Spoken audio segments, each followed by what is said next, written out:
Madam ಕಾಸು ಕೊಟ್ಬಿಟ್ಟು ಹೋಗಿ ಹೇಳ್ತಾ ಇದೀನಲ್ಲ. ಈ ಇನ್ಸಿಡೆಂಟ್ ನಡೆದಿರೋದು ಮೈಸೂರಿನಲ್ಲಿ ಅನ್ಸುತ್ತೆ. ಈ ವಿಡಿಯೋ ಮಾಡಿದವರು ಹೀರೋ ಆಗಲಿಲ್ಲ, ವಿಡಿಯೋದಲ್ಲಿ ಕಾಣಿಸ್ಕೊಂಡ್ರಲ್ಲ ಆಟೋ ಡ್ರೈವರು, ಜನರು ಮನಸ್ಸಲ್ಲಿ ಹೀರೋ ಆಗ್ಬಿಟ್ರು ಗೈಸ್. ಈ ವಿಡಿಯೋ ನೋಡಿ ನನಗನ್ಸಿದ್ದು ಎರಡು ಕಡೆಯಿಂದನೂ ತಪ್ಪಿದೆ ಅಂತ ಗೊತ್ತಾಯ್ತು. ಏನಕ್ಕಪ್ಪ ಅಂದ್ರೆ ಆ ಆಟೋ ಡ್ರೈವರು ಮಾತಲ್ಲಿ ಹೇಳ್ತಾರೆ ಕೈ ಮಾಡ್ತೀನಿ ಅಂತ. ಕೈ ಮಾಡ್ತೀನಿ ಏನ್ ಮಾಡ್ತೀಯ? ಕಡೆ ಆಟೋ ಡ್ರೈವರ್ ತಪ್ಪಾಗುತ್ತೆ.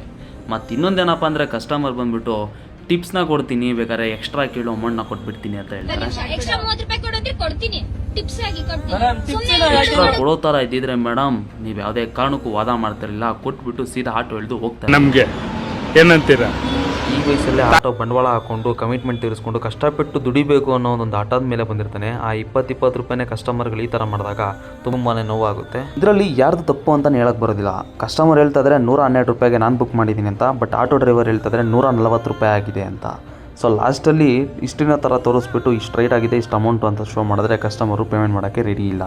ಸೊ ಅದಕ್ಕೋಸ್ಕರನೇ ಏನು ಮಾಡಬೇಕಪ್ಪ ಅಂದರೆ ಎಂಟ್ರಿ ಹೊಡೆದಿದ ತಕ್ಷಣವೇ ಅಲ್ಲಿ ಅಮೌಂಟು ಶೋ ಆಗಿಬಿಡುತ್ತೆ. ಆ ಅಮೌಂಟ್ನ ಕಸ್ಟಮರಿಗೆ ತೋರಿಸಿದ್ರೆ 100% ಅವರು ಪೇಮೆಂಟ್ನ ಮಾಡೇ ಮಾಡ್ತಾರೆ.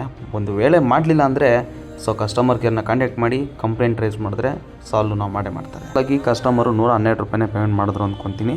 ಇದರಿಂದ ಆಟೋ ಡ್ರೈವರಿಗೆ ಲಾಸ್ ಅನಿಸ್ಬೋದು, ಬಟ್ ಅಮೌಂಟು ವ್ಯಾಲೆಟಲ್ಲಿ ಶೋ ಆಗ್ಬೋದು. ನಿಜವಾಗ್ಲೂ ಹುಡುಗನ ನೋಡಿದ್ರೆ ತುಂಬಾ ಬೇಜಾರಾಗುತ್ತೆ ಗುರು. ಯಾರೂ ಅಷ್ಟೇ ಈ ಥರ ಅಂತೂ ಮಾಡಬೇಡಿ. ನಿಮ್ಗೇನು ಅನಿಸುತ್ತೆ ಅಂತ ಕಮೆಂಟ್ ಮಾಡಿ.